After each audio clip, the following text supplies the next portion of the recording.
Bienvenue à tous sur la chaîne. Dans cette vidéo, nous avons 3 histoires qui vont vous tenir en haleine. Dans un premier temps, direction la Turquie, où José Mourinho, l'emblématique entraîneur de Fenerbahçe, se retrouve sous le feu des critiques et des instances disciplinaires pour des propos qui ont déclenché une véritable tempête médiatique. Ensuite, nous partirons en Espagne pour évoquer la petite provocation de Rudiger, ce défenseur audacieux du Real Madrid, qui a semé le trouble dans les vestiaires après un match décisif contre la Real Sociedad. Enfin, nous terminerons sur une affaire pour le moins insolite. Kevin De Bruyne, star de Manchester City, se retrouve devant les tribunaux à cause d'un maître guérisseur autoproclamé, dont les visites incessantes et les allégations mystiques ont dépassé toutes les bornes.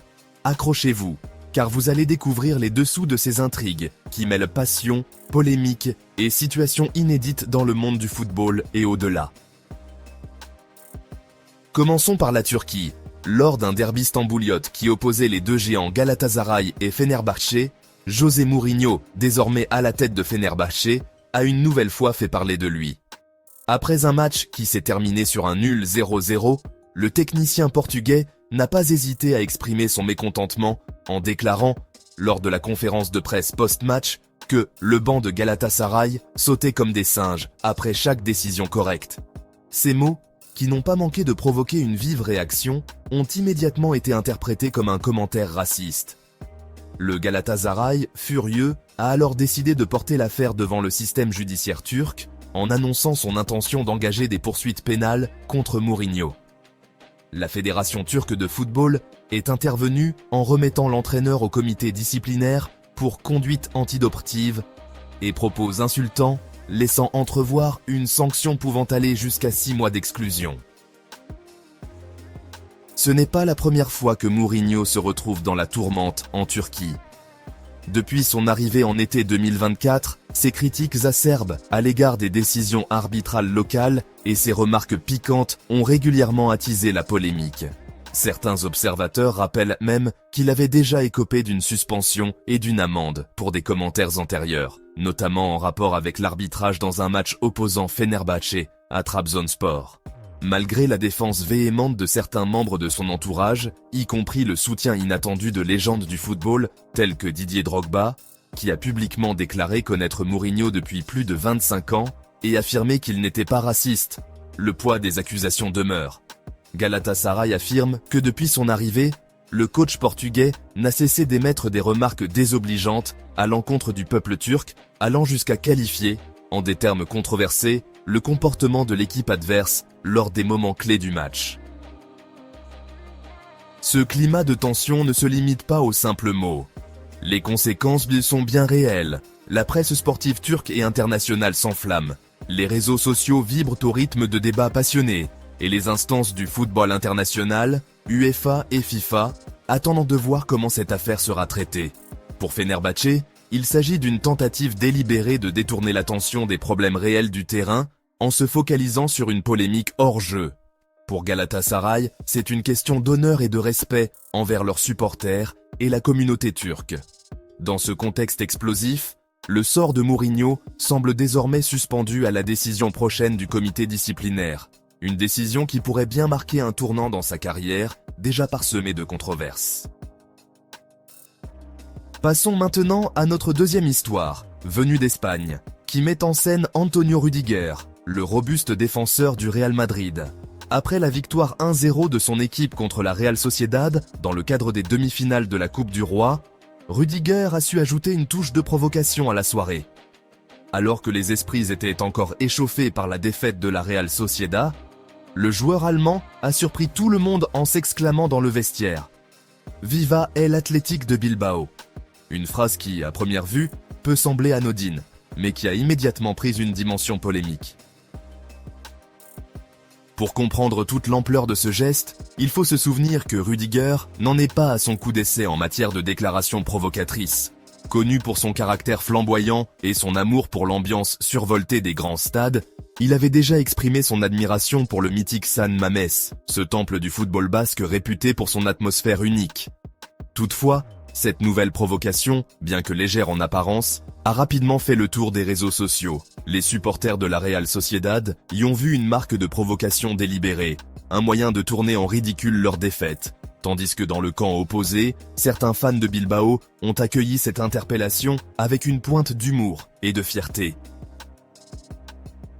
Ce qui rend l'affaire d'autant plus intéressante, c'est le contraste entre la rigueur tactique et la discipline attendue sur le terrain et ces instants de dérision qui s'expriment parfois spontanément dans l'ombre des vestiaires. Rudiger, en affirmant « Viva el Athletic de Bilbao », a peut-être voulu rappeler l'importance des rivalités historiques en Espagne, mais aussi se moquer gentiment d'une équipe qui, malgré son talent, peine à trouver les mots pour réagir. Les analystes sportifs s'accordent à dire que ce genre de provocation, bien que mineure, contribue à alimenter le feu des passions dans un championnat déjà hyper compétitif. La question demeure. S'agit-il d'un simple geste de dérision ou d'un appel à la revanche qui pourrait influencer la dynamique du match retour? Seul le temps nous le dira, mais une chose est sûre, cette petite étincelle de Rudiger a ravivé la flamme des rivalités et promet un second acte riche en émotions. Avant de poursuivre, un petit mot pour vous. Si vous appréciez ce type de contenu, n'oubliez pas de vous abonner à notre chaîne, de liker la vidéo et d'activer la cloche pour ne rien manquer de nos prochaines vidéos. Enfin, penchons-nous sur notre troisième et dernière histoire, qui s'éloigne un peu du terrain de football pour nous emmener dans un univers tout aussi surprenant. Celui des pseudo-guérisseurs et de la crédulité qui peut parfois mener à des situations invraisemblables.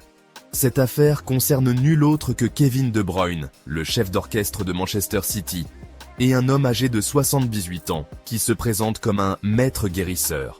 Ce docteur autoproclamé a affirmé posséder des pouvoirs mystiques capables de soigner des blessures ou des maux que, selon lui, même la médecine moderne ne peut guérir.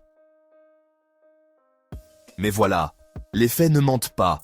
Plutôt que de soulager le célèbre milieu de terrain belge, les interventions répétées de ce soi-disant guérisseur ont fini par transformer la situation en véritable cauchemar. Selon les informations rapportées par plusieurs médias, ce dernier se serait rendu à plusieurs reprises au domicile de De Bruyne, situé en Belgique, affirmant pouvoir le soigner de ses blessures et améliorer sa condition physique grâce à ses pouvoirs mystérieux. Outre ces visites incessantes, le personnage a également été accusé d'avoir harcelé une femme de 40 ans, déjà fragile, à cause d'une maladie inflammatoire du tissu conjonctif. Face à ces comportements inappropriés, la justice belge a décidé d'agir.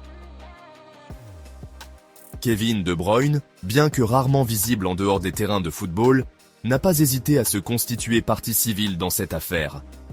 En s'associant à la plainte déposée par la victime, le milieu de terrain montre qu'il ne tolérera aucun abus, même venant de personnes qui se réclament de méthodes alternatives de guérison. Le procès, qui se déroule au tribunal pénal de Hasselt, devrait se poursuivre dans les mois à venir, avec une première audience déjà réalisée et une prochaine prévue le 11 juin. La situation est d'autant plus étrange qu'elle oppose la modernité du sport de haut niveau aux vestiges de croyances parfois anachroniques. Comment expliquer qu'un homme, à l'ère de la médecine moderne et des traitements de pointe, puisse encore croire en ses pouvoirs mystiques? Certains analystes pensent qu'il s'agit d'un cas isolé d'escroquerie, tandis que d'autres y voient un phénomène plus large, où la vulnérabilité de certaines personnes face à des douleurs chroniques ou des blessures ouvre la porte à des pratiques douteuses. Dans tous les cas, cette affaire est emblématique des dérives auxquelles on peut être confronté dans le monde du sport professionnel.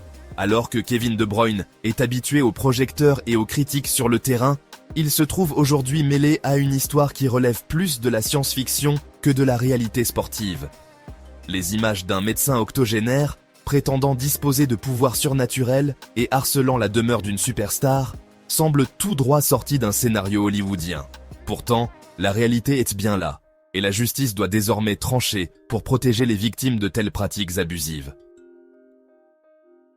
Pour résumer, nous avons assisté aujourd'hui à 3 récits captivants et très différents. Dans la première histoire, la Turquie se retrouve au cœur d'une polémique incendiaire avec Mourinho, dont les propos controversés ont déclenché une série de sanctions disciplinaires et de réactions en chaîne dans le monde du football turc. La tension monte entre Fenerbahçe et Galatasaray, 2 clubs historiques qui se livrent une bataille, aussi sur le terrain qu'en dehors, Et la question du racisme, toujours brûlante, refait surface avec violence. Dans la deuxième histoire, sur le sol espagnol, c'est la provocation raffinée de Rudiger qui fait le buzz. Avec une phrase qui, bien que légère, relance le débat sur les rivalités et les provocations qui font partie intégrante de l'univers du football. Et enfin, dans la troisième histoire, nous sommes confrontés à une situation aussi étonnante qu'inquiétante, celle d'un prétendu maître guérisseur qui, par ses agissements, nous rappelle que même les stars du football ne sont pas à l'abri des dérives et des abus de certaines personnes aux idées farfelues. Ces trois histoires, bien que très différentes, ont en commun de nous montrer à quel point le monde du sport est parfois le reflet d'un univers complexe et imprévisible. Entre passions exacerbées, rivalités ancestrales et phénomènes insolites, le football continue de nous surprendre et de nous captiver. Alors, que vous soyez un fervent supporter, un curieux des coulisses du sport, ou simplement à la recherche d'histoires qui sortent de l'ordinaire, j'espère que cette vidéo vous aura apporté un éclairage nouveau sur ces événements récents et vous aura donné matière à réflexion. Merci d'avoir regardé cette vidéo jusqu'au bout. N'oubliez pas de partager vos impressions dans les commentaires. À très bientôt pour de nouvelles aventures sportives et restez passionnés.